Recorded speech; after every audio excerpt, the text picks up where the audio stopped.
Greetings and welcome everyone to the VideoGameLads podcast. We will now introduce ourselves in reverse alphabetical order. Hello, I am VertigoTeaparty. I'm Riverval95. And I'm Mad Dragon.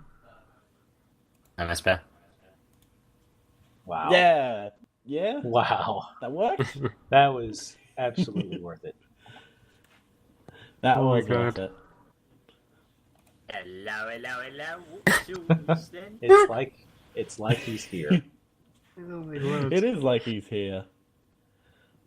Rest in peace, IceBear. IceBear, what do you think of the people in the podcast? Just assholes.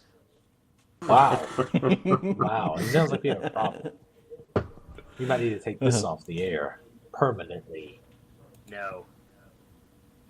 Did you make a soundboard? Is this what you do in your Yep. spare time? This is Yeah, quite that's what possibly I one of did. the best things ever.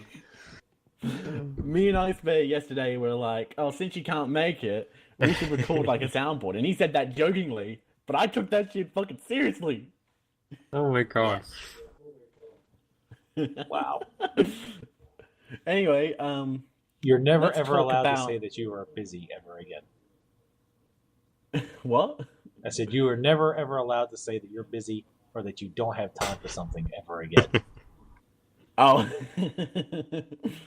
Anyway, let's talk about what we've been playing.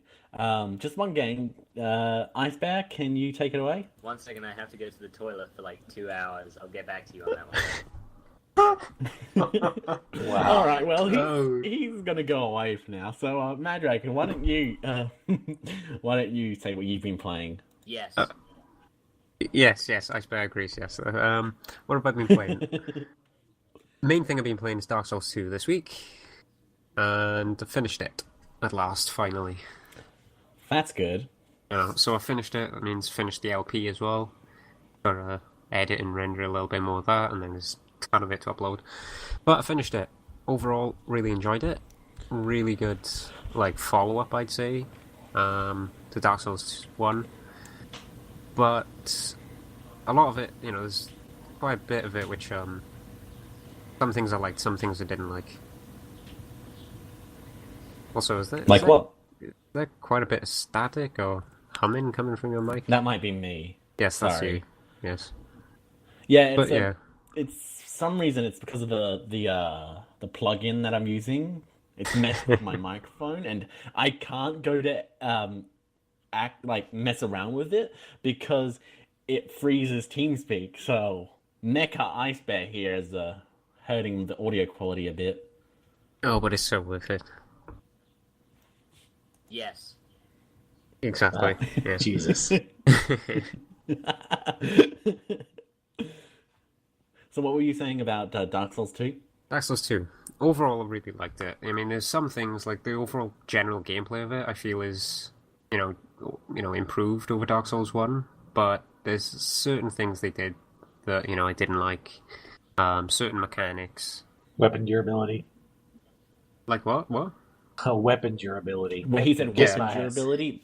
Yeah, because, I mean, the Well, durability it was doesn't bother in... him too much because he's on on PS3. console, but still, it's like weapon durability in all the other Souls games. You never really thought about it. I hardly had to repair my weapons and stuff because it was such a non-issue. But in Dark Souls 2, I mean, I did it once, and that was it in Dark Yeah. Souls 1.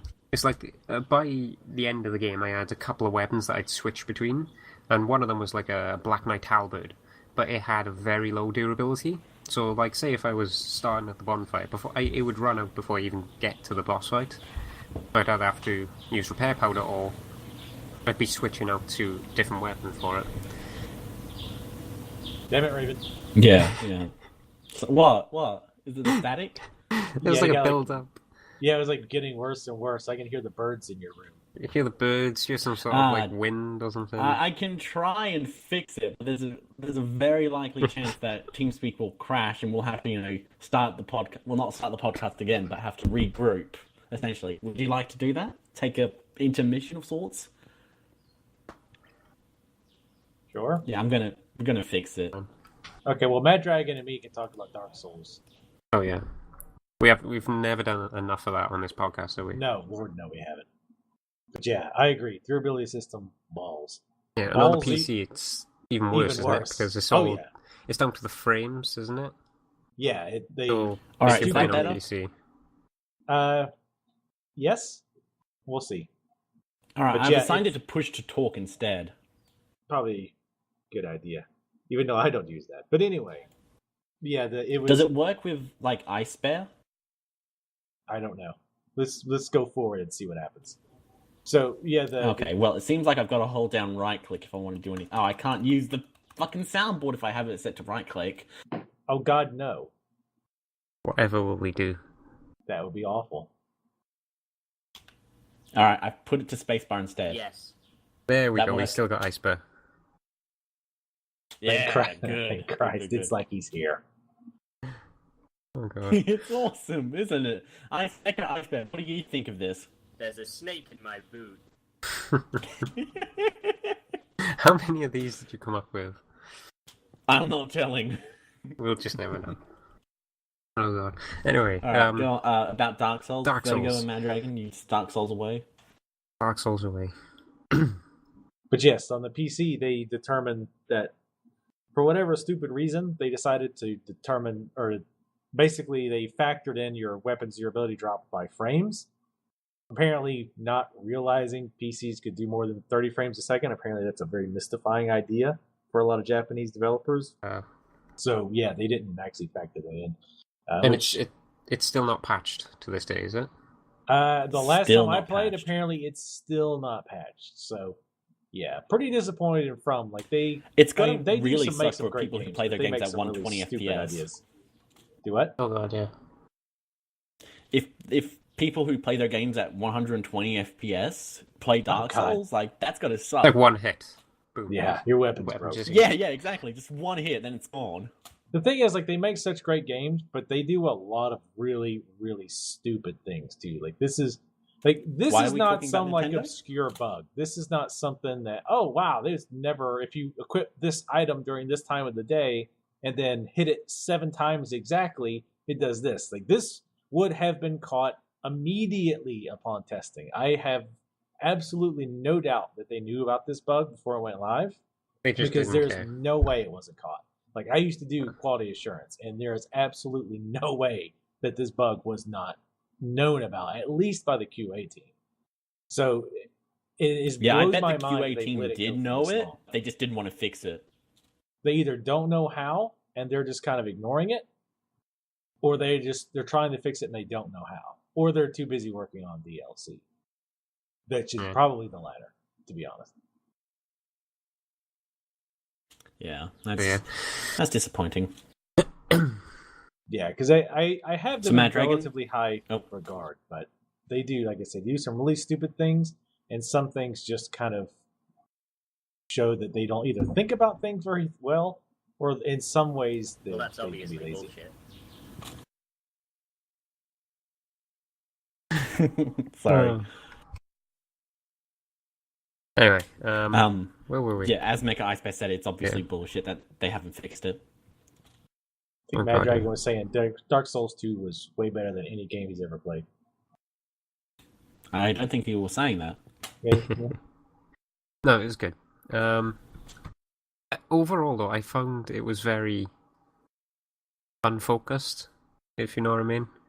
In terms of the story and the level design and stuff like that.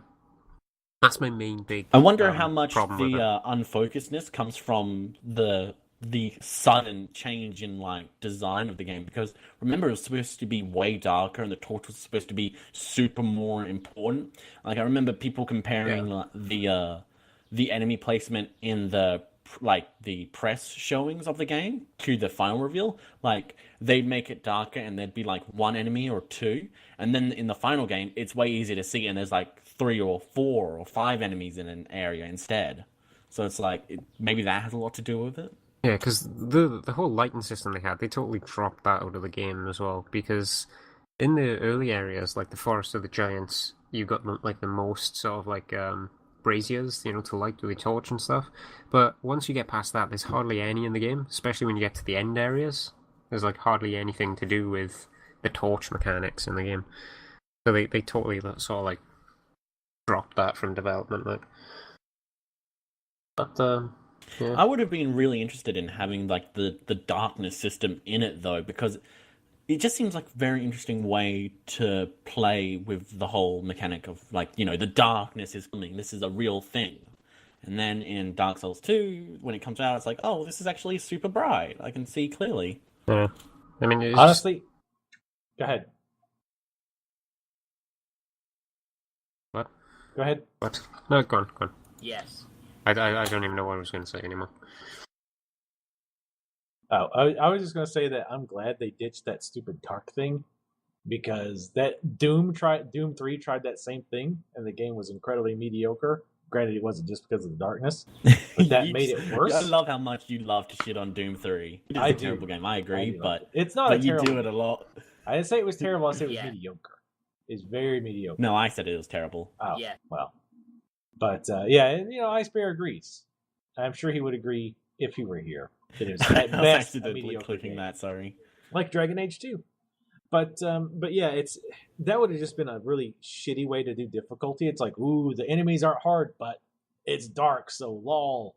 So that would have just been a really pathetically weak way to increase the difficulty, and you have to constantly fiddle with a damn torch. Well, it seems like that's might have like either way though. It seems like the way that they ended up doing difficulty was kind of bad as well. Like you said in the previous podcast, it's just a big enemy with ads, and it seems like how they did it. They just added more without thinking too hardly about it. Yeah. And it's just a bit weird. Like they originally designed it to be dark, and that would be the difficult part. And now it's like, oh well, they can see, so just throw some more in there. It's fine.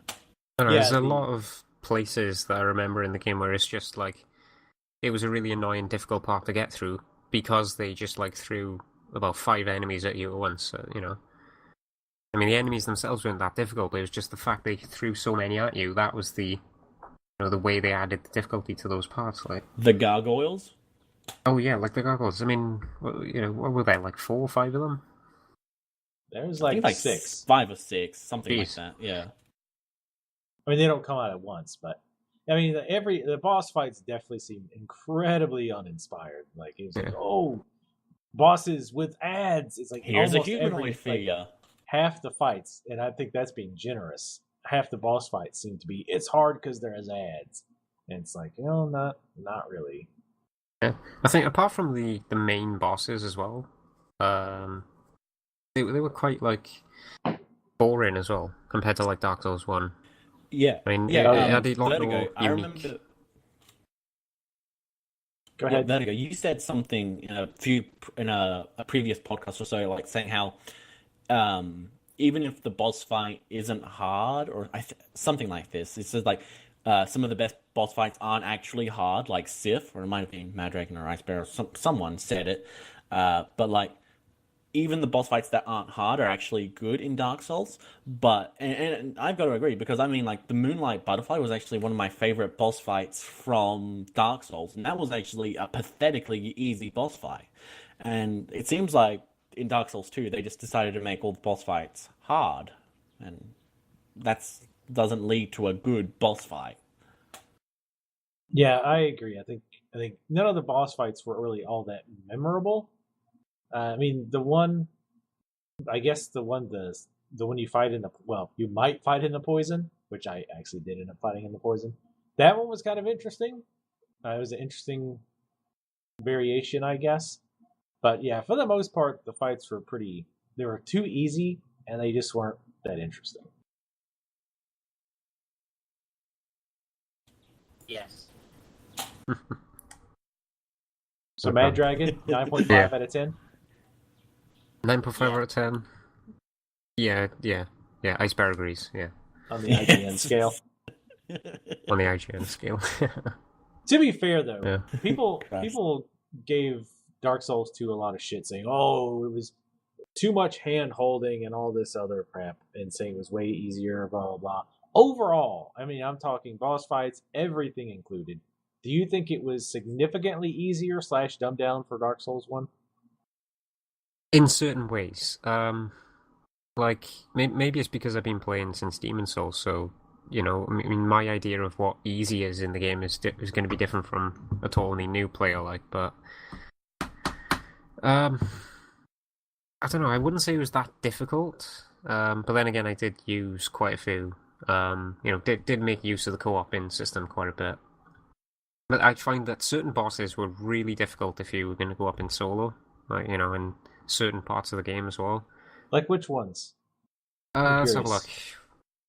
I had quite a bit of trouble with the Rotten doing solo. Really? Yeah.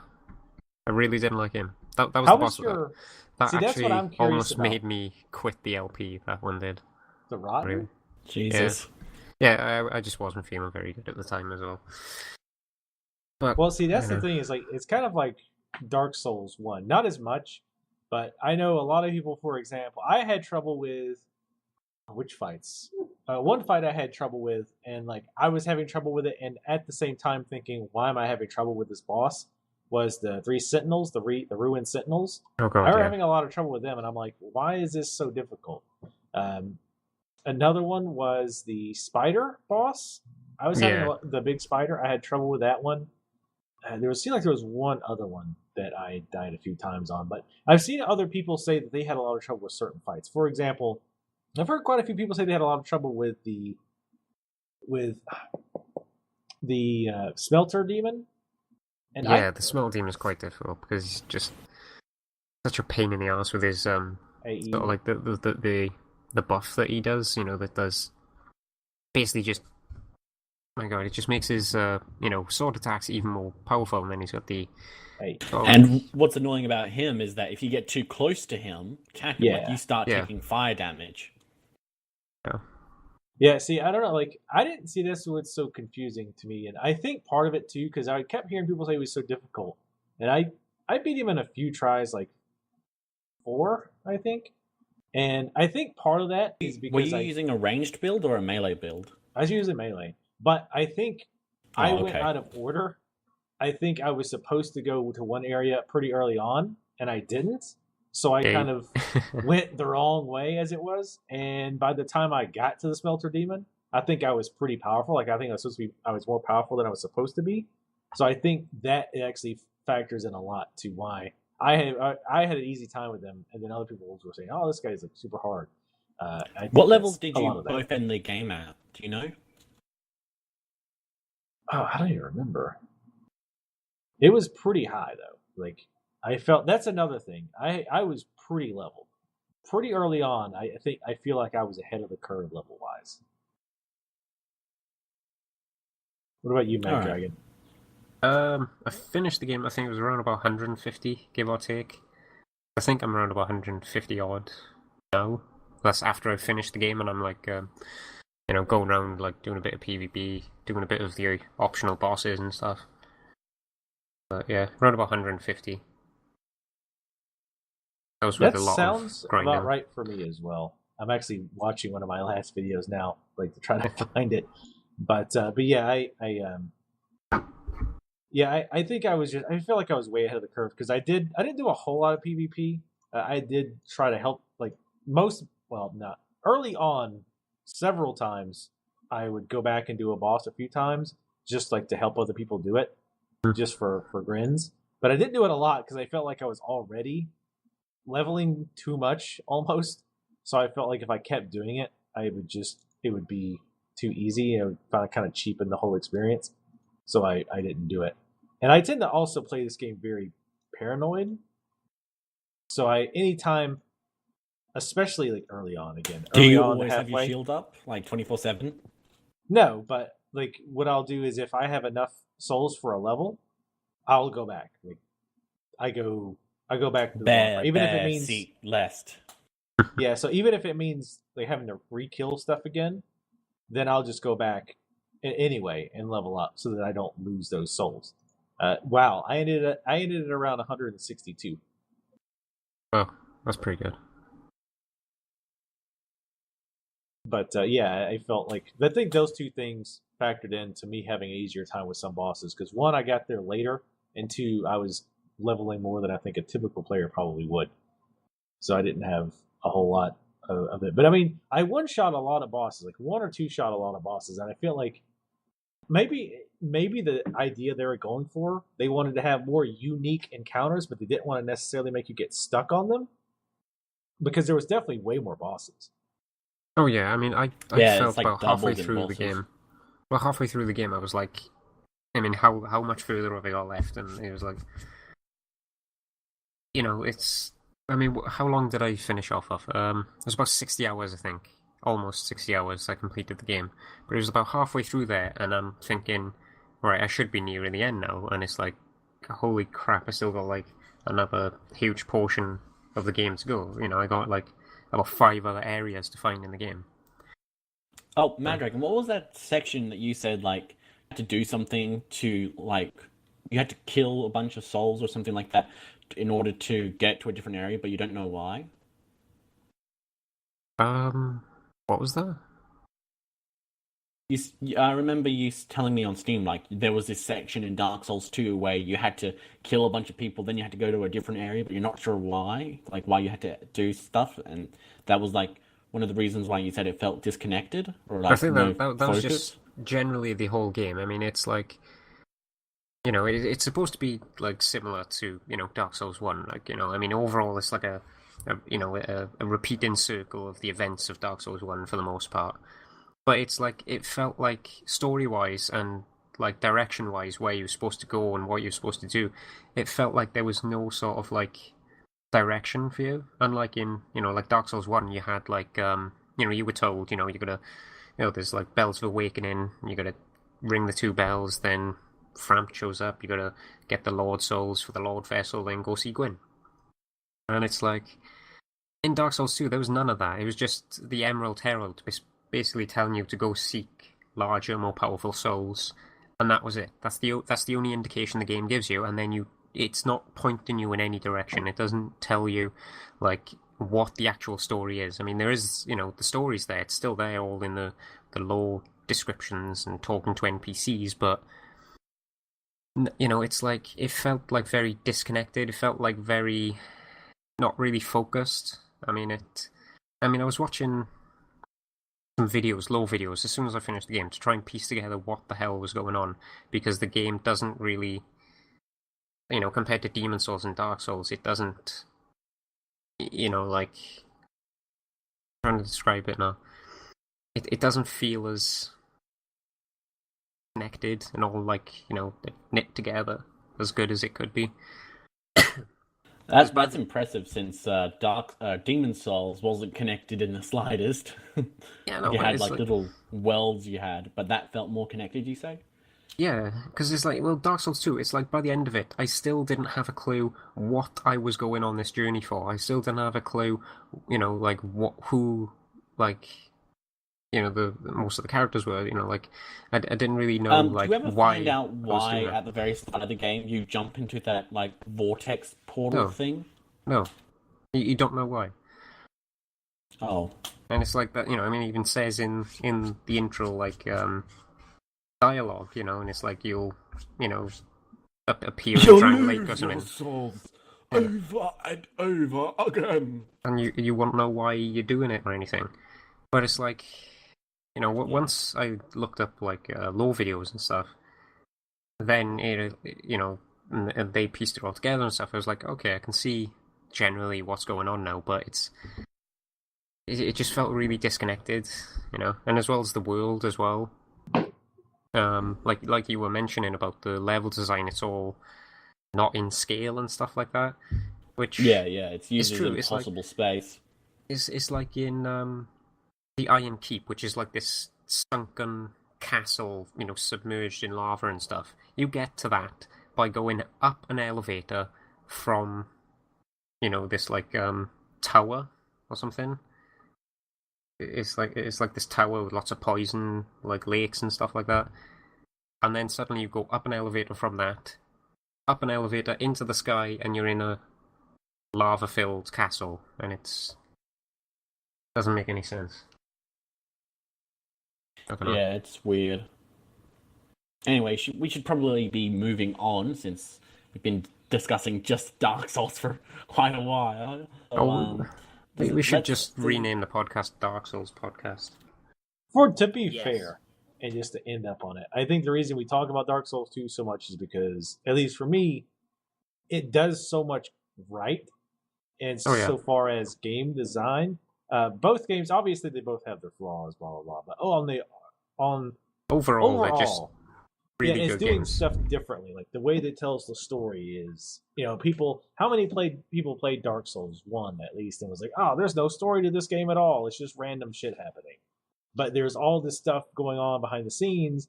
You have to piece together. You have to talk to these NPCs. You have to do this certain thing.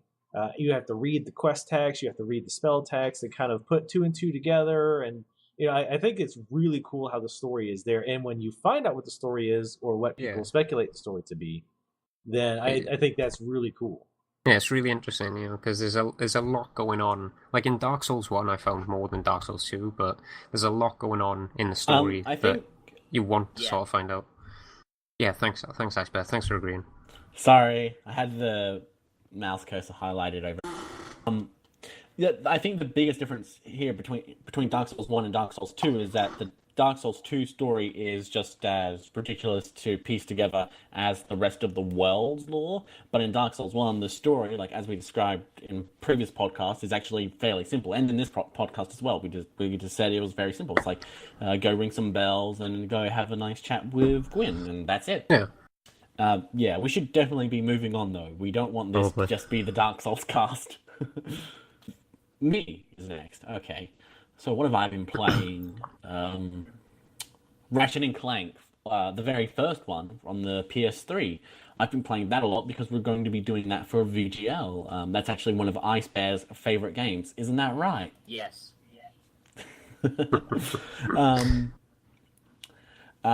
And it's just, it's a pretty good game. It has a few rough edges, but I played a little bit of the sequel, and it seems like they smoothed those rough edges out. Although the PS3 port is not the best because there's lots of slowdown. And it's not even just like the frame rate gets slower, it's that the whole game gets slower because the physics and the animations are tied to the frame rate. So when the frame rate lowers, the whole world goes into slow motion.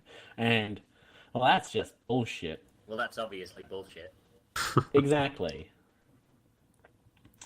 Overall, it's a very good game, exactly like it was on the PS2, except there's slowdown because Idle Minds did a really poor port job. Were you gonna say something, Mad Dragon? Well, I used to own it and I played it a little bit. I think I can remember there being slowdown like that, especially when you like burst open all the crates and you got all the nuts and bolts everywhere and stuff like that. But early on it's not too bad, but later on it's pretty bad. Yeah, but I don't get how on earth they can make a PS2 game and add slowdown to it. I mean, yeah, it's crazy. It's like there was the Zoe game, I think, which ran at like 60 FPS on PS2. You mean and 30 FPS on Zone of Enders? Zone of the Enders? Not Zoe. Yeah, So. I think that Zoe, I'm sorry. Yeah, I think that ran at 60 FPS on the PS2 and had anti-aliasing, but it didn't on the PS3 and 360, and it's just like, wow, you guys are really bad at this whole porting thing. No, I haven't managed to get around to playing that yet, but I've heard that it's got, FPS issues. I think more so in number one. The PS3 version maybe has been patched, but the 360 one's still terrible. Konami's really bad at porting whenever Bluepoint's not doing it. Bluepoint, God, they do such good work. They really do. But yeah, so Ratchet and Clank, pretty good game, but port could be a little bit better. So yeah, I think we're done with that topic. Buzz Lightyear to the rescue! Wow. Oh my god. It's your turn. So, I've been mostly playing WildStar. I did pick up Dead Rising 3 for PC, but the game I actually want to talk about is one I haven't actually played. But it's PT. Oh. The new Silent Hills, whatever they're calling it. That's another game. Why weren't you talking during the stream? What stream? Well, one we did with Mad Dragon. Oh crap! Yeah, I forgot. That was pretty awesome. Yeah, should do yeah. that again. Thanks, Raven, for making me play Well, that. Thank well, you. You're Making welcome. me And we should do absolutely it again. crap myself on I stream. agree. We should make that a weekly thing. Make Mad Dragon play. Yeah, Yes, make Mad my Dragon, friend Silent play. Hill 2. Start streaming it. I can't. It's not on PS4. Oh. And I just don't have a clue what I'm doing streaming other than PS4 streaming. Settings and shit. I don't know. It was a very smooth stream, though. I know. I don't know. Crazy. I don't know what Sony does with the PS4, but streaming on my internet connection from the PS4 actually looks okay. But if I try doing that stuff on PC or streaming a console game using the PC, I wouldn't have anywhere near that quality in streaming. I don't know what they do. experienced the same thing. I tried streaming The Last of Us Remastered off of PS4, and it actually streamed. I've never been able to get a picture to display through a live stream when I'm on PC. But PS4 works fine. What the hell? Mark Sony, what did you do? It's magic. Magic. It's Sony. It's magic. Sony magic, yeah. Praise the PS4. But Video, you were saying? Video, why weren't you talking through the PT stream? I think I was doing something. I was only kind of. Oh my god, I see how it is. But at any rate, I think I really like what they're doing with that game. Though to be fair, I don't think the full game is going to be anything that. From what I read, I think this is just kind of get you hype about it or whatnot. But I can see them doing. That's why they're not calling it a demo, because it's not a demonstration of what the final game will be. It's just teasing you, about the game. Yeah, and I like that they the way that it has become an internet project where people were trying to figure things out. Oh, if you do this, then this happens, or to get to the end of the demo, you have to do this and this and this. What did you have to say into the microphone, Mad Dragon, to get it to work?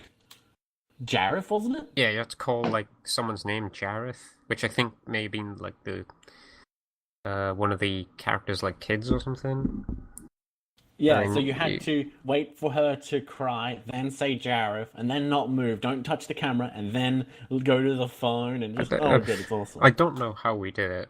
I mean, I was just following what you were telling me to do, but Thanks, IGN walkthroughs. I don't know how we did it, because if that is precisely what you have to do, how on earth did anyone figure out that stuff?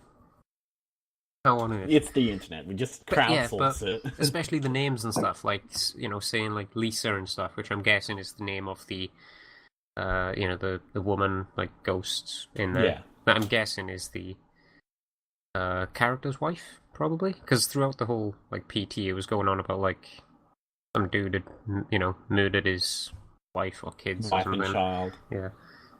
And I'm guessing that's what the main character is, and that's why they're in Silent Hill. Apparently, it has something to do with aliens.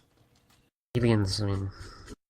Yeah, because apparently, if you leave it on the pause screen for ages, then there's this weird sound that happens, and then if you translate that into Spanish and then into English, it says "we are arriving" or something crazy like that.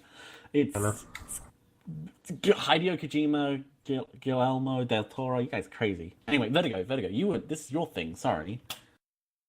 But yeah, it's just the way that they're making it obscure, and it's not something obvious, and there's a lot of subtlety. Obviously, they have the jump scares and whatnot, which I think jump scares are just basically the puns of the horror world, right? You use jump scares when you ain't got nothing else, and they're okay in moderation. But I think creepiness is far worse. Puns are a high form of classy art, okay? They are an art form. Puns are the Dane Cook of comedy. You've gone too far.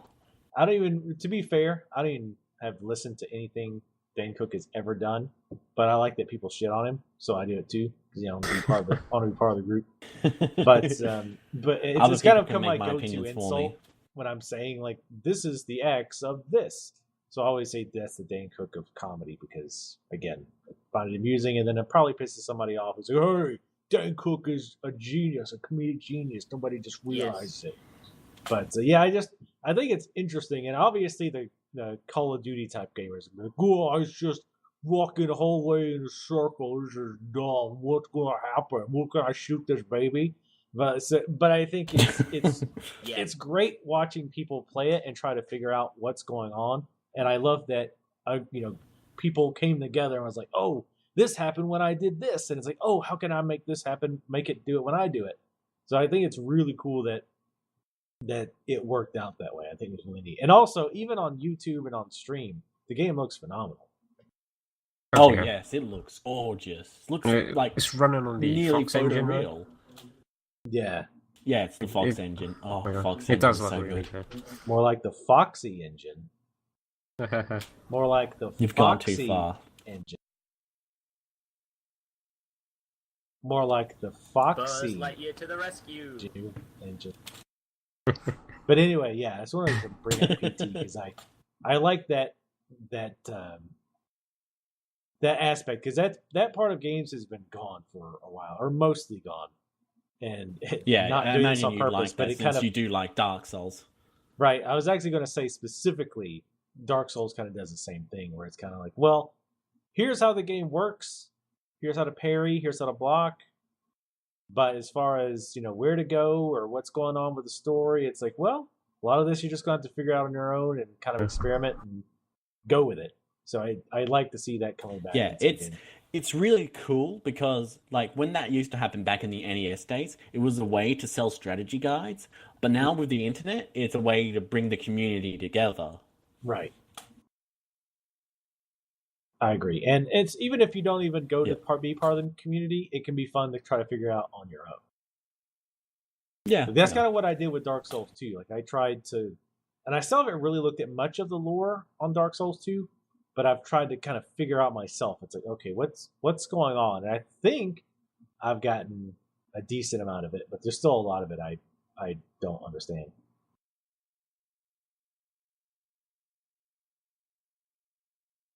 But yeah, that was PT, or also called PT. Playable teaser. Could be.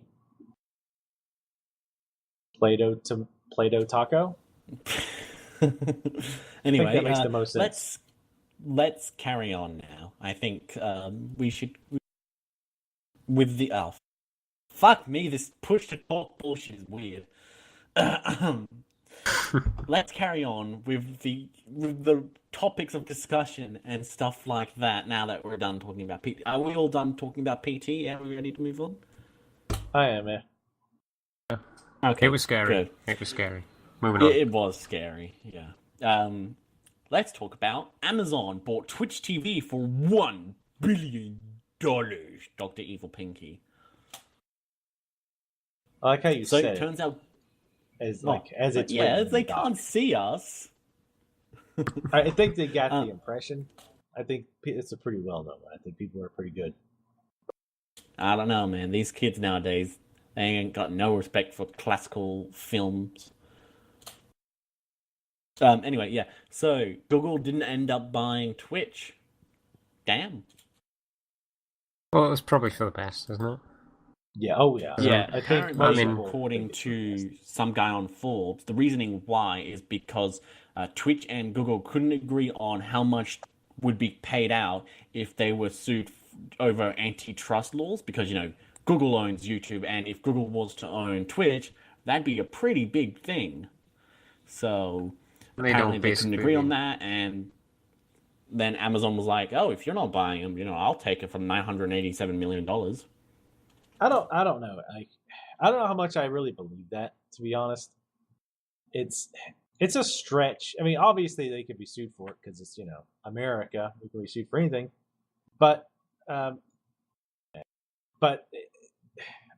there's still Vimeo, there's still Amazon Video, there's different versions of video. And let's be honest, at least in America, the justice system, the people running it are so behind and have no idea what's going on the goddamn internet that they could easily be told, oh, but there's still Netflix. Netflix is huge. Therefore, it's impossible for Google to have a video monopoly, even though it's entirely different things. They're too stupid to know any better. So, I'm not saying it's a wrong actually rumor, but crazy popular into comparison to like Vimeo and stuff like that, because YouTube's actually like the second biggest search engine in the world. Google's number one. Yeah, but I mean, Twitch is specifically live videos of video games. So I have a hard time. Realistically, would it cause some serious issues? Yes. But on a legal sense, I think they probably, and again, I don't know the legalities, I'm not going to pretend to, but I would think that the grounds for them to be sued successfully for this would be low. I guess another way you could look at it too would be that, well, maybe they might not lose the case, but it could hold it up longer than they would want it to, and they were just like, meh, not worth the hassle. Like, we'd win the case, but it could hold it up for 6 months to a year, so we're not going to bother. Again, who knows? It's all conjecture. But. Well, either way, I think what we should look at is the positives, and there are 2 positives to this. 1, you won't need to sign in with a Google Plus account for Twitch TV, and 2, Vertigo, you were right and I was wrong. Yep. I said Google would buy Twitch TV, and they didn't. So, feel you know smug what's the worst you about all deserve that it. shit? Is that, remember that, and I forget who made the article, but the article coming out, it's been confirmed. Google has bought Twitch. It's confirmed. Oh my god. We have a reliable I hate those source. confirmed. And of course, every game site out there picked it up and ran with it with the clickbait headline. But then, of course, the little disclaimer in the paragraph that said, oh, from this other site that's totally not us, from a source they have, we're technically not confirmed. But of course, they still had to have the clickbait bullshit title. And of course, people lost their minds. I've seen some websites source back to P4R, which is a parody site, and they say stuff like, oh, CEO Kaz Hirai said they had a sexual relationship with Phil Harrison or whoever the fuck's over at Xbox and stuff like that. And it's just like, and then Kotaku would run it or something like that. It's just depressing. But but the thing is, people won't learn. All the idiots who went berserk and were like, "Oh no, it's all over." I mean, because I said specifically, I was like, "Look, if this is true, then it sucks. But let's wait and see if it's true. If it does true, it could. Why though? Everyone ran that story. The clicks, because that's how they make the money. I'm talking they don't about the really people. care that much if it's all that. I think we've figured out recently that games media is garbage, and so obviously they're just going to pick it up for the clicks. I'm talking more specifically about the people just completely buying it hook, line, and sinker. Even though, again, how many times have we had stories from a confirmed, trusted source that turned out to be total bullshit? And the thing is, it's going to happen again. It's going to have some other site is going to have some quote unquote trusted source that's going to confirm 100% that this thing is going to happen. They're going to post a link. Every other news site's going to post a link, and people will buy it hook, line, and sinker. And then it'll turn out to be false, and it'll just people just too goddamn stupid to learn. So it's like, you know what? If this is true, maybe this should be a thing. But otherwise, let's wait until it's actually confirmed. Yeah, there was one person who around E3 was saying, "Oh, Naughty Dog has a playable demo of Uncharted 4 for certain press members," and Naughty Dog was like, "No, we don't. That's a complete fabrication. Please stop making stuff difficult for our PR team because spreading lies is helping no one." Stuff like that. Then people believed it though. So it's just I don't doubt that there was talks. I really don't.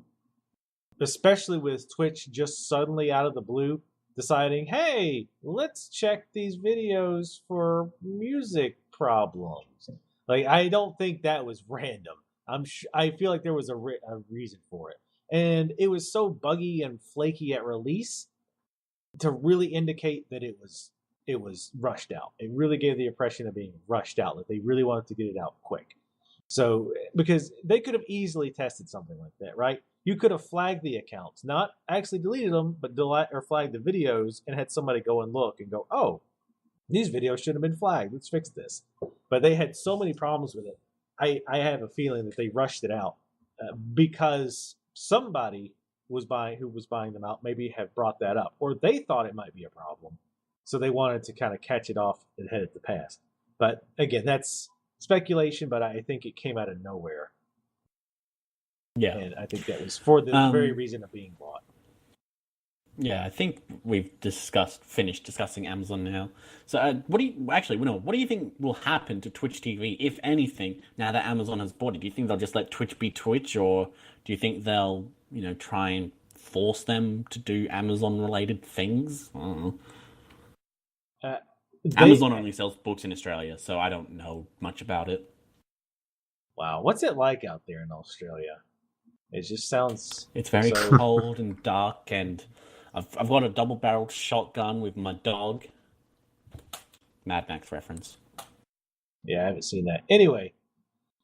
But, yeah, I know. Anyway. God damn, you disgust me. I know, I disgust a lot of people, trust me. But as far as Amazon, they've said that they want to just leave it alone. Now, I don't know Amazon's track record of doing that, but a lot of companies say, oh, well, we bought them because we like them, and we're just going to leave them alone. And then a year or two later, they've completely yeah. So, like EA, when they bought Criterion, they were like, oh yeah, renderware, we'll keep supporting that. People can keep using it. We'll still, develop engines for third party. There's not been a renderware game since Burnout Paradise, and I don't think Criterion has made a new engine ever, since then. They're using Frostbite now. Oh, god damn it. It's what is Amazon doing, buying Twitch, which is a gaming related site anyway? Well, they've been getting into gaming for a while. Remember they bought Double Helix? Yeah, this is what I mean. They bought Double Helix, who most recently, and they're creating rebooted their the Killer own Instinct console. game. And now they're apparently creating their own console. Why? I mean, they're not going to really just compete with anything, aren't they? They're going to compete with sort of PlayStation and also iOS. It's interesting what they're doing. I don't know if it'll succeed, but to be at the fair, very least interesting. I have the same reaction when a company's like, we're making our own console. But keep in mind, people had the same reaction when Microsoft was like, we're making our own console. Yeah. It's the thing, though. It's like Microsoft, they're they are, very much in... related to all the electronics and stuff like that, but Amazon, it's it feels really weird, because thinking back onto this, during the 90s or whatever, and you had, everybody trying to make their own console, was it the 90s or 80s? I don't know. A lot of people making consoles in the 90s? Well, there was a lot of, could have been 80s, I don't know. There's, 80s years or ago, 70s, maybe. No, but there was, I don't know. But there was, lots of companies that, let's make our console, and it, failed miserably. I don't know. Rest in peace, PC Engine. Yeah. And Atari. Phantom. Anybody remember the Phantom? Hell's a Phantom. No. It didn't. That's a good question. That might be US Tells you all you need to know. exclusive. But there was this console that was supposed to come out. This might have actually been early 2000s, I think. But I know there was somebody pimping this new console that was going to be absolutely amazing called the Phantom. Of course, the joke was that it was vaporware, that it was a ghost because it didn't exist, a phantom, and it would never exist. And the main guy in the company was like, "No, we have prototypes," and of course, nothing ever came of it. But anyways, I always found it amusing, the Phantom. Not many people recall that. It's one of those random things that I actually remember. Yeah. So hopefully Amazon makes a good console, and yeah, that'd be interesting. Yeah, it'd be interesting to see what they do. I for the most part, I trust them not to screw with Twitch. And the thing is, with Google and YouTube, it's not that I have a problem with Google's handling of YouTube. I have a problem with YouTube's handling of YouTube. I've always said YouTube is where Google sends their shitty employees to die. It's their own island of misfit toys. It's their Florida toys. It's their live action Disney movies for actors. So it just seems like they just keep hiring. It's the sequels live action Disney films. Only There's so many horrible Disney only recently film has sequels. Disney live action movies had actors that weren't basically leaving forever, like Eddie Murphy, and let's be honest, oh god, I just forgot his name. He just died. Robin Williams. There we go. Robin Williams. Let's be honest. His career is pretty much done. He started doing Yeah. like, live action Disney's. People are like, you can't talk ill of the dead. It's like, well, yeah, his career was. But obviously, the Pirates of the Caribbean, that was a whole different thing. But anyway, yeah, it just seemed like they were just shipping all the shitty employees to YouTube. But ever since they've gotten that new lady, and I forget her name, she's in charge of YouTube. She used to be the head of the AdWords division or something like that. I've noticed more positive change than negatives in the last few months, and I'd like to attribute that to her because it would mean that they're finally getting their heads out of their asses and actually trying to run YouTube like a big boy company. So we'll see what happens. Or a big girl company. Big girl, big person, whatever. Gender is just like a social construct. But, you know, as far as Amazon, like I say, I don't know what their track record of buying things and leaving them alone is. I think it's pretty good. A lot of the other stuff that they bought, I don't really use. Like that shoe company that they bought a long time ago. They bought a shoe company? Shoe company? Zappos. I have an assistant here today who's helping me remember. Why don't we get Sarah on the Zappos. podcast since she knows what you're talking about? Because Sarah has to work. But yes, I've heard Zappos is awesome from a confirmed, reliable source. So you can steal those headlines. But Zappos, they bought Woot, that Woot site that I almost never use unless somebody links it. And my understanding is they've mostly left those alone. So if they keep good to their word and just buy Twitch and say, look, here's a whole ton of money in server hardware, do your thing, I think that could work out pretty well. Because I think, for the most part, Twitch is managed well. For the most part. For the most part, yeah. There are some certain circumstances where it's just like, that's pretty awful. Like, there was a while ago where they had, like, a furry copyright art image as an emoticon, and it's just like, oh, it's just cringe. Train wreck in motion. Yeah, but so I think that's about it for Amazon. Let's move on to the 3DS redesign or relaunch. It's the new hardware. It's called the new 3DS and new 3DS XL. So have you guys seen anything about this? Yes. Take it away, Vertigo? I don't know anything about the mobile consoles, to be honest.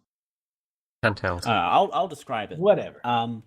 Same thing. Basically, the 3DS was pretty rad, and now that there's a new 3DS which apparently has more RAM and a faster CPU and also a second analog stick, which is really, really tiny and is about...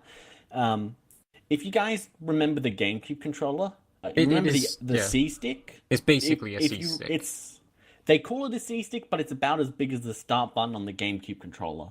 Yeah, That's what it is. Yeah, It's the start button from the GameCube controller. It's a horrible second analog stick.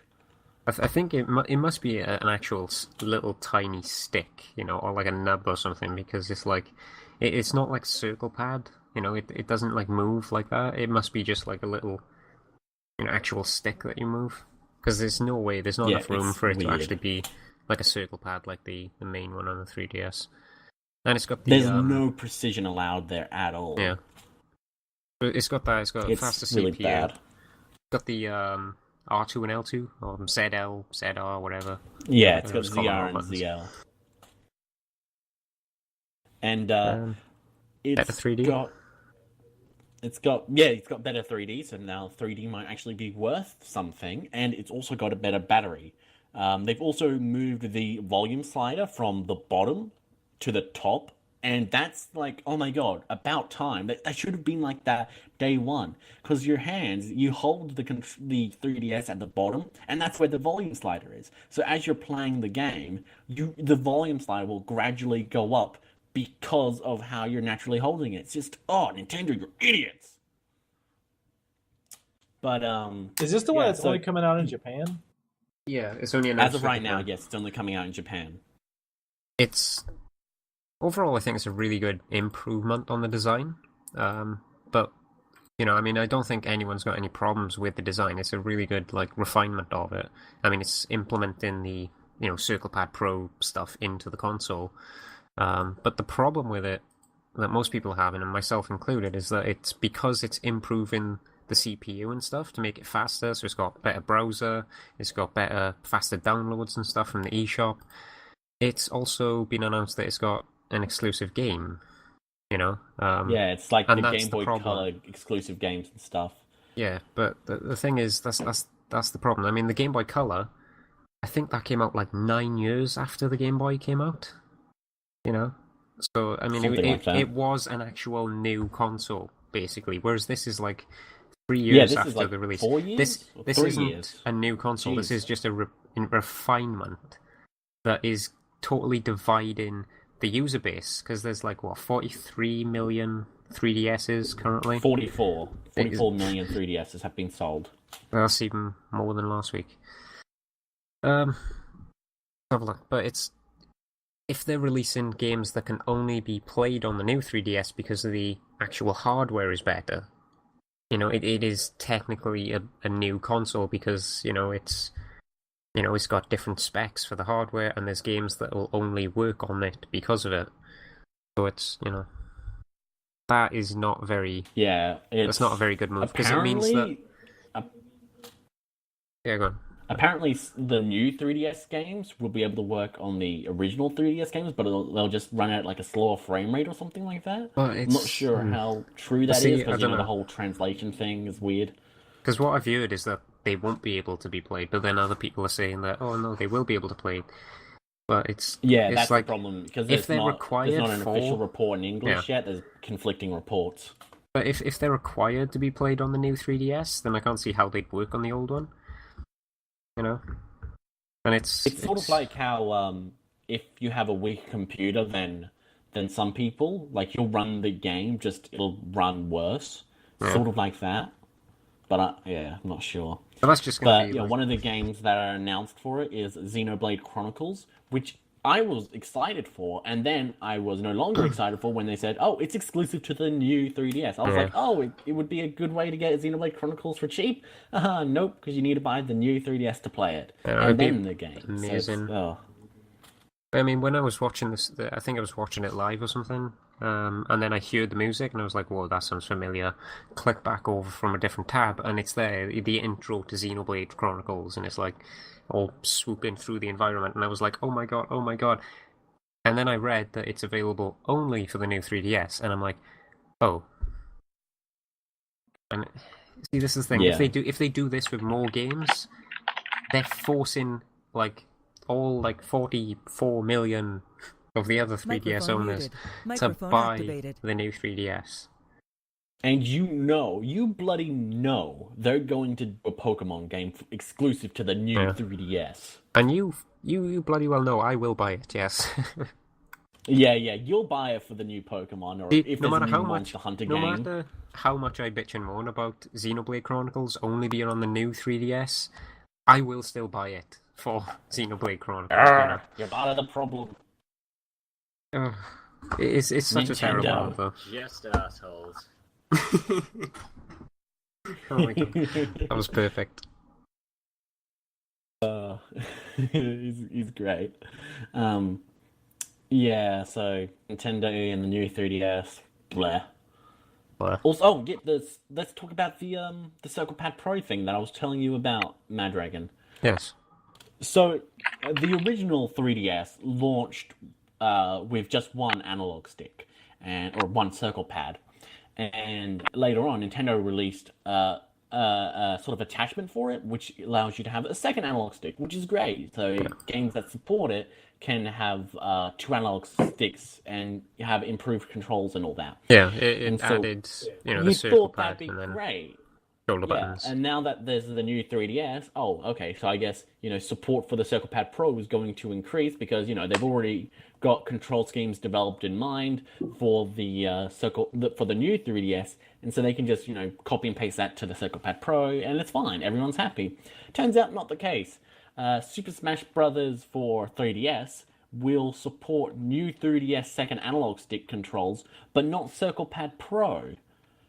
That So just even seems though so they've got backwards. the original control scheme already set up, if you bought their attachment for the original console, you can't use the second analog stick. And even like the attachment's not even being released in America yet. Or sorry, the new console's not being released in America or the rest of the world yet. So the game's being just like you won't have access to the second analog stick for well over for probably a year. It's Even just if such you already have the second analog stick stupid and there's design. already a control scheme developed for it. Nintendo. Because I mean, the new additions they've made in the new 3DS, the C stick and the the rest of the shoulder buttons, they implemented them from the control scheme from the Circle Pad Pro. So having the Circle Pad Pro and the other C stick and shoulder buttons on the new 3DS being separate control schemes is just stupid. How does that work? It doesn't. It's dumb. It's so dumb. Just give me the control. I feel I bought a Circle Pad Pro. There's very few games that actually support it. And I was thinking, it's not too bad if they just, use the new 3DS. They'll give more support to it. But no, apparently it's giving it less support because, what they currently had was too much. Because I used to have a Circle Pad Pro for the original 3DS, and the only games I used that for were Monster Hunter, Resident Evil Revelations, and the demo for Metal Gear Solid 3D. Now that I upgraded to the XL, I didn't bother buying the Circle Pad Pro because the only game I'd use it for was Monster Hunter, but that's got the whole virtual D-pad on the touchscreen. But if I had those controls built in, which the new 3DS does, but then it's like the old consoles now, they're not going to be supported with that control scheme, even if you got the Circle Pad Pro. It's just a giant middle finger to all the people who purchased the attachment. Just Nintendo being Nintendo. Yeah. And the new 3DS let's move on, I guess, now. Still region locked. People were putting rumours out saying, what if it's... Of course. Is it going to be region locked? People were excited, thinking that it wasn't going to be. It is. Of course it is. Nintendo. Let's move on to more Nintendo. Nintendo of Europe is going to lay off 320 people. Apparently most of these are interns and translators or stuff like that. So there are people who work on contractual sort of stuff. So it's understandable why they would, but it still sucks that, certain people have to be laid off. Anyone got anything to add about that? Sucks. Losing your job sucks. Yeah. Don't think there's much to it than that. The Xbone launches in all Tier 2 countries now. Why didn't it launch in Tier 2 countries? I think they're calling them Phase 2, not Tier 2, but Tier 2 is what everyone in the media is calling them, so whatever. Haha. Why not just release them all once? Why not? Because of the Kinect. Apparently, trying to get its languages to work with it and recognizing voices and accents, but now they don't have the Kinect. That's not a problem. So they've dropped the Kinect, but the essential Kinect that was required for the Xbone to work. They've dropped it, so now they can release it. Yeah, but they did have to translate it and stuff like that, and apparently the Kinect is still pretty iffy, which isn't that a surprise? It's iffy even if you're American. Yeah. But yeah, so. Yay, Japan has it. Did you guys see the tweet from CEO Kaz Hirai about how the Xbox One will be the first console to accurately predict its Japanese sales predictions with the title of the console? So it's going to sell one unit. Oh god! I love that Twitter account. Yeah, I love that. It's so good. Yes. But yeah. Are you going to use this when he comes back to? Yes. Yes. Yes. Just to freak everyone out. You won't know if it's the real IceBear or not. Mecha IceBear is here to stay. Buzz Lightyear to the rescue. Yeah, so either way, it's really not that big of a deal because even though it's just launched now, there's people who have wanted an Xbox One in those countries have one already because of a grey market where people are importing it from other places and just buying it already. So it's not that big of a deal. It's just weird to launch it so delayed, and they're not even doing a very big marketing campaign. It's practically nothing. It's not going to sell. Weird. I don't know why they bother. Yeah, it's not gonna sell, so Oh. whatever. Yeah, so let's move on to games announced during or around PAX. So there's a new Team Meat game called Super Meat Boy Forever, an auto runner for tablets and PC. What do you guys think about that?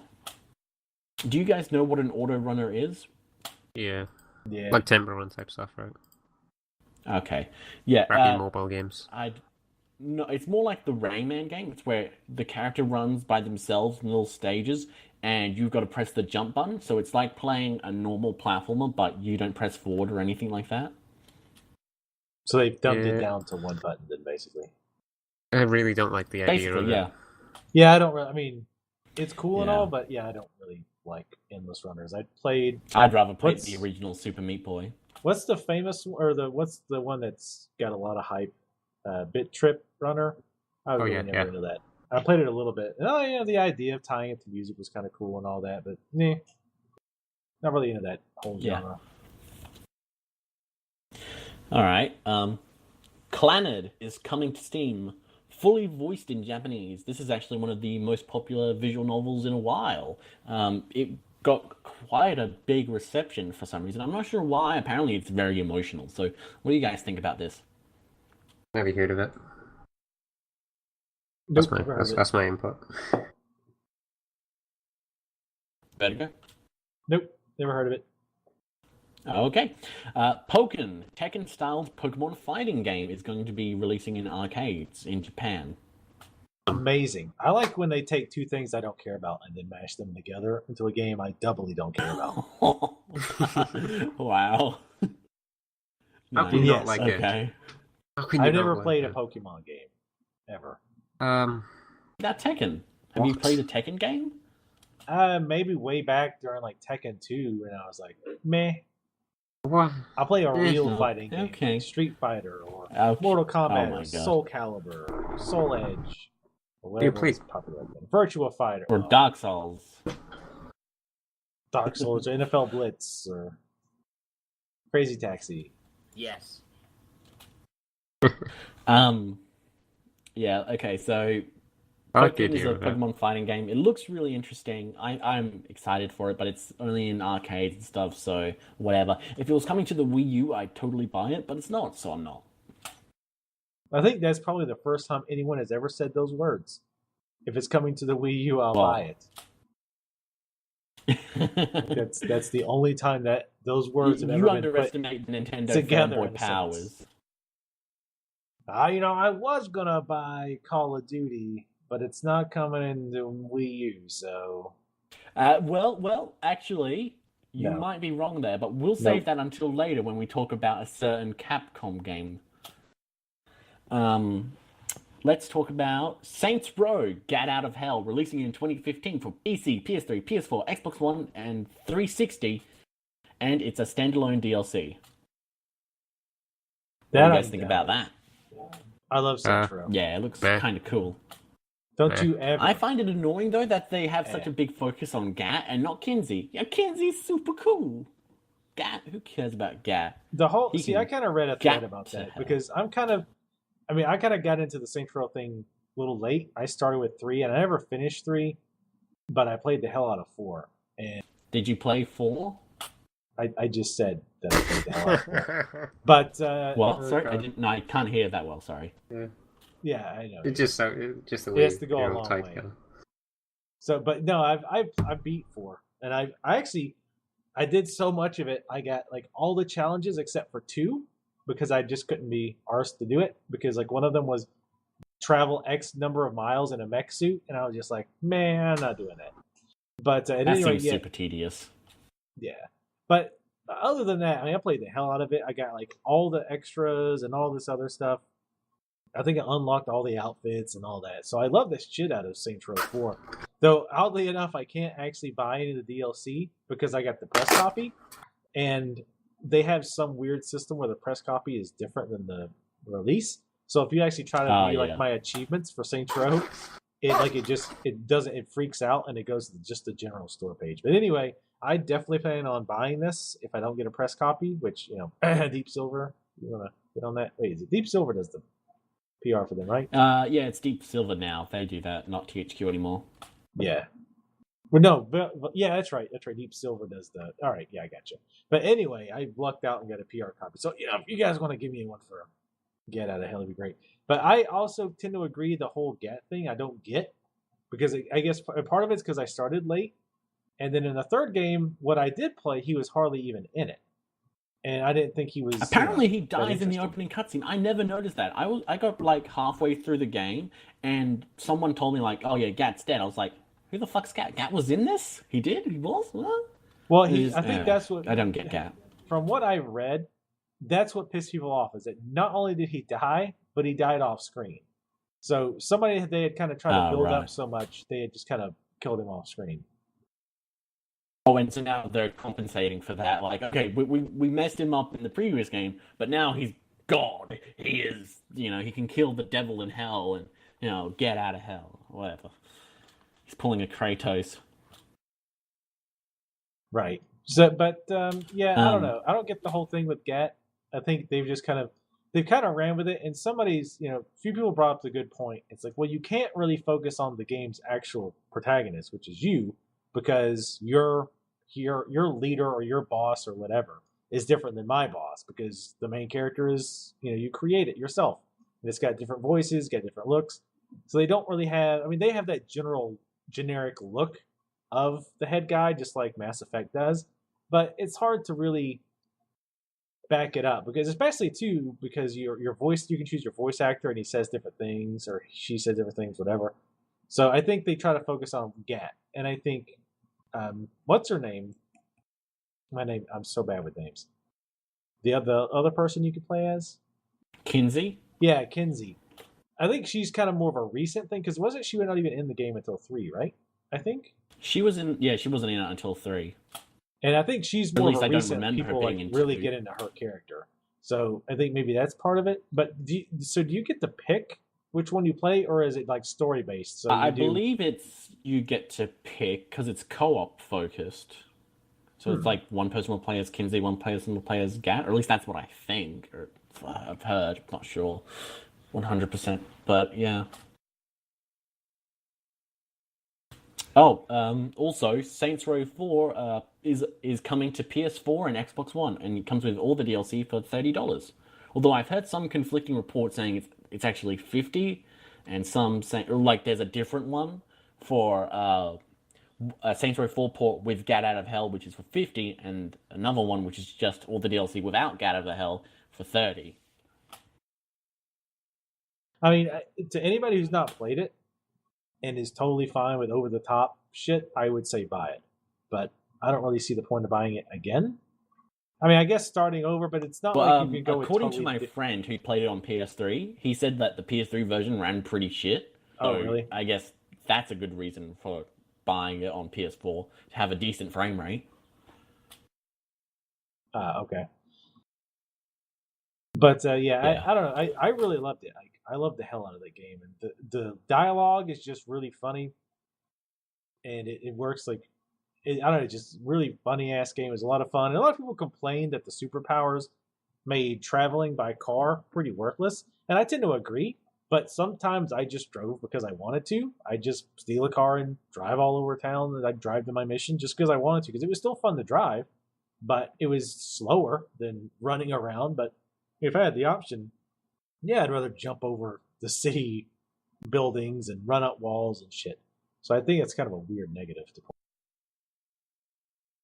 Well, it's just what's the point of having it then, I guess? Because it's like, imagine if you were playing the Incredible Hulk video game and you could get in a car. It's like, why would you play this game to go around slowly in some golf cart? Right. So it's just like I said, I drove just because it was fun to mix it up. And I actually enjoyed the driving. It's just fun to drive around. But most of the time I did either, fly around. Yeah. Let's move on now, I guess, to Dead or Alive 5, Last Round, coming to PS4 and Xbox One. So they're going to try and do some next-generation jiggle physics this time. Very nice. Very nice. Never really was into that. I never even played it. I've heard it actually has some pretty decent, actual mechanics. Yeah, it is really good. Yeah, I've heard the same. Really good. It's a good fight, 3D fighter, but it just has Have you- a ton of Matt fan Dragon, service. have you tried and it my out on fan the service 3DS? Jiggly boobs. I did used to have the 3DS Dimensions game, which is I think a was retelling of it? the story. Good.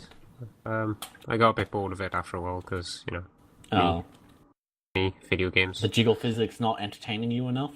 No, they're good. It's just it got to the point where it started getting a bit difficult, and then I said, "Fuck it," getting too annoying. Okay. So Righto. it was good though. I mean, it mechanically it's a really good 3D fighter. I mean, you got I think there's a punch, kick, guard, and counter button. So if you're doing a guard, you can certain moves counter each other. So it's certain punches is better than kick or kick punch. If they're guarding, you can do a counter and stuff like that. It's good, but this is what is it? Dead or Alive 5. This is the third time they're releasing this game now. Third time. Yes, because there was the original Still doesn't release. come anywhere near close to Capcom's re-releases for Resident Evil 4. I know, but still, it's they had Dead or Alive 5, then they released Dead or Alive 5 Plus, which was on the Vita. I think it was also on PS3 and 360 as well, but now they got this one as well, Last Round, which is the third release of the same game, basically. I guess they were like, well, it's good for PS4 and Xbox One owners since, hey, they don't have the fighting game anymore, so let's make some moolah. Seems like what everyone's doing since there's no backwards compatibility anymore. It's like, might as well just re-release it.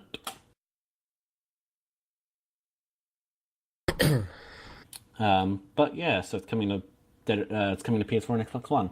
Ultimate NES Remix for $29.99. I thought I had the platform there. Someone must have removed it.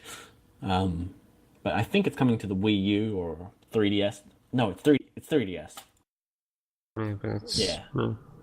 NES, yeah. It will be available in stores on December 5th at the suggested retail price of $29.99. So what do you guys think about NES Remix? Meh.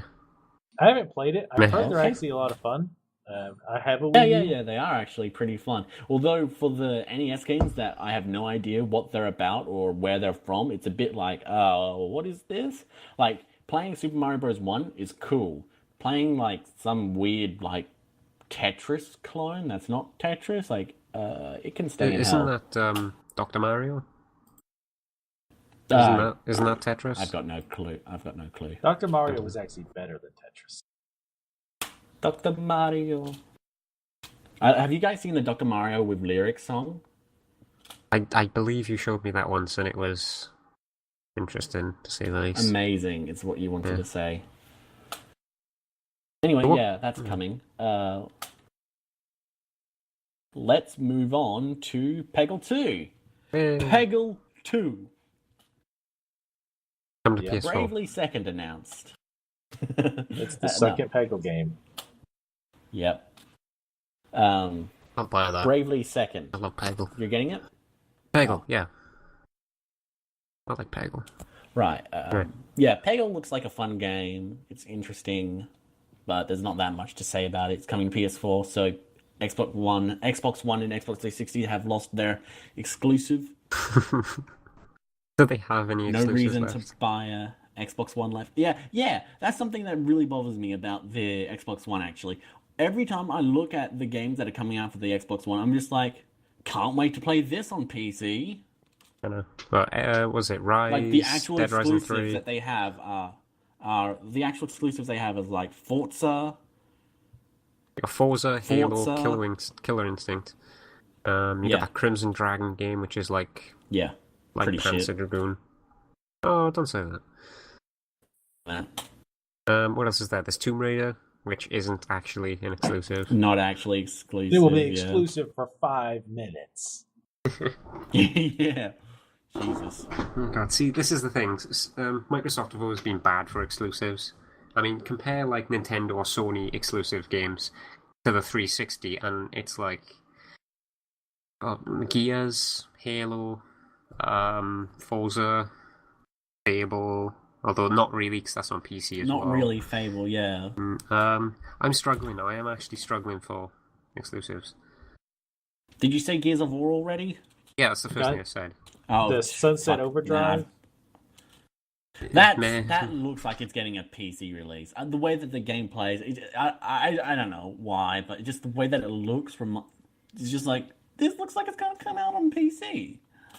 I don't know. will. I haven't really paid that much attention to it, to be honest, because as soon as they say shooter and then console exclusive, my brain just automatically shuts off. Oh. That's why you're not too interested in Destiny. Oh my god, that game! It shipped this morning. It shipped today. We'll talk about that next podcast, Mad Dragon. Yeah, that'll be something. Destiny. May have heard of it. Oh wait, it's not on PC, so. I played it on PS3 or PS4. It was alright. It just seemed like public quests FPS. It's just like Halo mixed with Borderlands, and it's like no. Leave it till next week. Next time we record the podcast. We've already been going overboard for quite a while. Tuesday.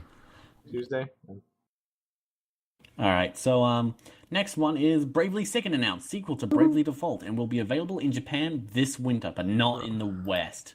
Square Enix are just assholes. That's awesome. I mean, we knew this was coming though, Bravely Second. We saw some gameplay, but now it's good to have the official announcement. But this is going to come to the West pretty soon compared to Bravely Default, I think. It better bloody be since Bravely Default sold the best in the West. I mean, it sold really fucking well. Who would have thought? 600,000 units.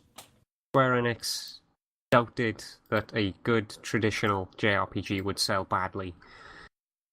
Or good, no. Well, they didn't have hopes for it, and it sold really good in the West. Yeah. Yes. Exactly. I really need to finish the first one before second is released. I probably won't. Yeah. Well, that's obviously bullshit. Yeah, you won't. Anyway, let's go on to Resident Evil Revelations 2. Awesome. It got announced for early 2015 for PS3, 360, PS4, Xbox One, PC, and it features Claire Redfield and daughter of Barry Byrne, Moira Burton. Claire Redfield's It'll also good. be co-op. Glad we're going back to Claire Redfield. Did you see the picture of Claire Redfield? What, in the game? I don't know. Yeah. Click the Moira Burton thing in the Google Doc. Oh, right. Okay. To she be looks fair, different. you have a Google Doc just for that. She looks different. Where's her biker jacket gone? I don't know. She doesn't have that anymore. She looks way more, normal. I don't want normal. I want Claire Redfield. You know who she actually reminds me of? She reminds me of Dodger, from Press Heart to Continue, that YouTuber. Yeah, I think we know Dodger is. We're just making Not sure. the Dodgers. But that's who she looks like. It's not Claire, it's Dodger. But big thing about Resident Evil 2. Revelations 2. I keep calling it Resi 2. Not coming to Nintendo Well, it's got consoles. Claire in it now, so it might as well be. It takes place between 5 and 6, by the way. So Claire here is about 30 or so, I believe. She's getting pretty old. Yeah, but... No comment on that, Vertigo? Nope. I don't really follow Resident Evil much. Damn it.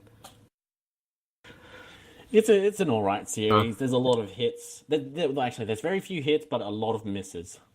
Which is basically anything past 4, basically. That's a miss. Revelations is good. That's the exception. Yeah, definitely. That is the exception. 5 and 6, I'm a bit disappointed they're going back to co-op, though. I kind of liked how you were alone in Resident Evil Revelations. Yeah. But hey, at least this way, you and I can play it, Mad Dragon, together. Yeah, but it's going to be co-op like Resi 5? Yeah.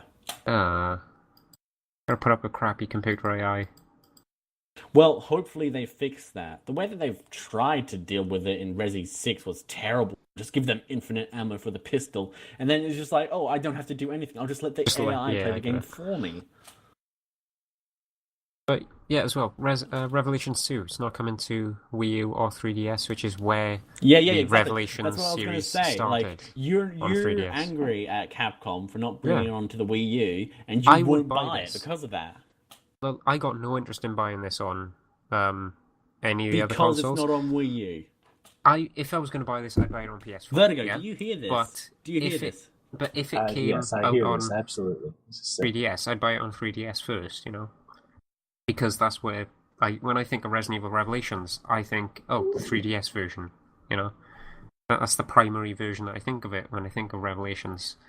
But now they're just, like, screwing over all the Nintendo sort of, like, owners. And didn't you say as well... Can you blame them, though? Well, yes, I can. But didn't you say Should you it blame sold them, though? most on Nintendo consoles, like on 3DS? It sold most on the HD one. I thought you said it was 3DS.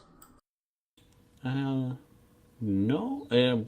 Try checking some stats. Look up some stats, because as far as I'm aware, the HD collection is what sold the best. Or not HD collection, but the HD versions. No, Capcom, I hate I you. believe it sold 1.1 million last time I checked. Yeah, I'll just be really salty at Capcom until they give me another Monster Hunter game. And then I'll forgive And Mega them. Man. No, I don't care about Mega Man. Oh, wow. Well, the only games you're I not played in 9 You're not and 10. disappointed about Mega Man Legends 3? No, I didn't even know about Mega Man when that was around. Oh, wow. That was like years ago, right? Let's move on to Well, you don't care Disgaea about 5 Mega announced Man for and Capcom PS4. doesn't either. Exactly. Yeah. No one cares about Mega Man anymore. Okay. Disgaea 5 announced for PS4 in 2015. I think Disgaea fans will be excited, and it's cool that it's actually coming to PS4. Most of the time, these RPGs are in handheld, and I hate playing long RPGs on handhelds. The Disgaea games, they've always come to console first. You had like Disgaea 1 and 2 Oh on yeah, and then PS2. they have the Then they best ported, version available on handhelds. Yeah, like the upgraded version, which has all the DLC, onto the PSP. Then they had 3 and 4 on PS3.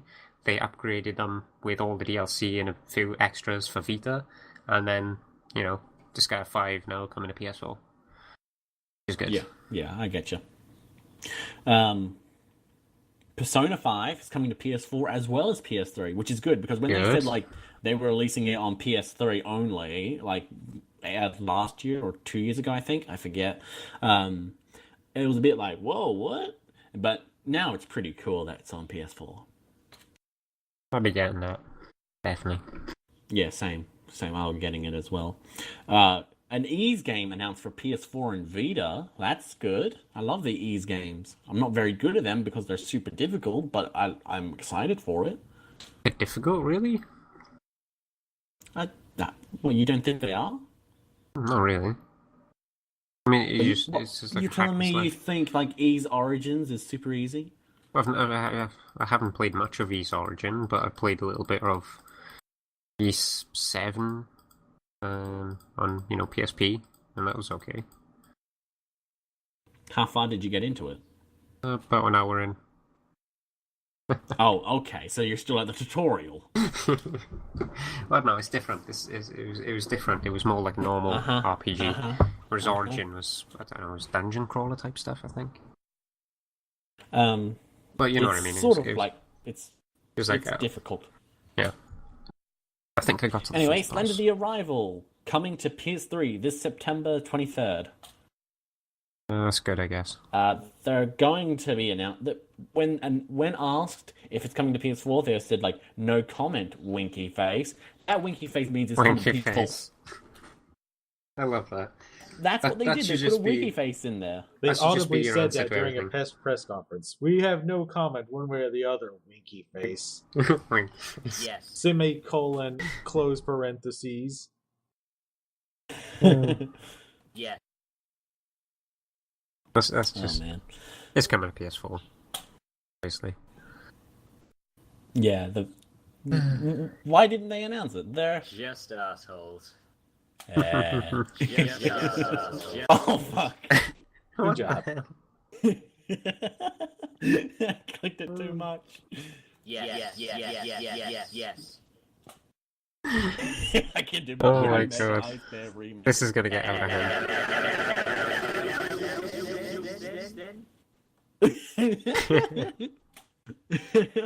Oh my word, IceBear. Oh.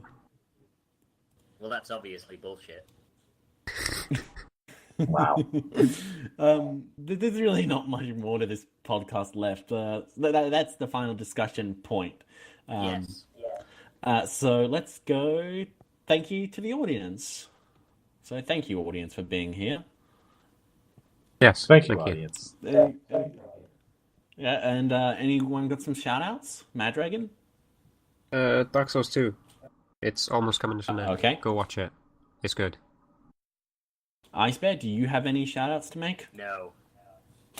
All right.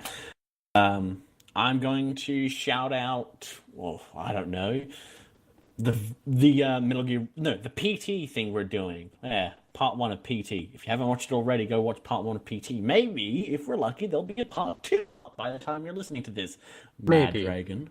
Maybe. Vertigo, what are you shouting out?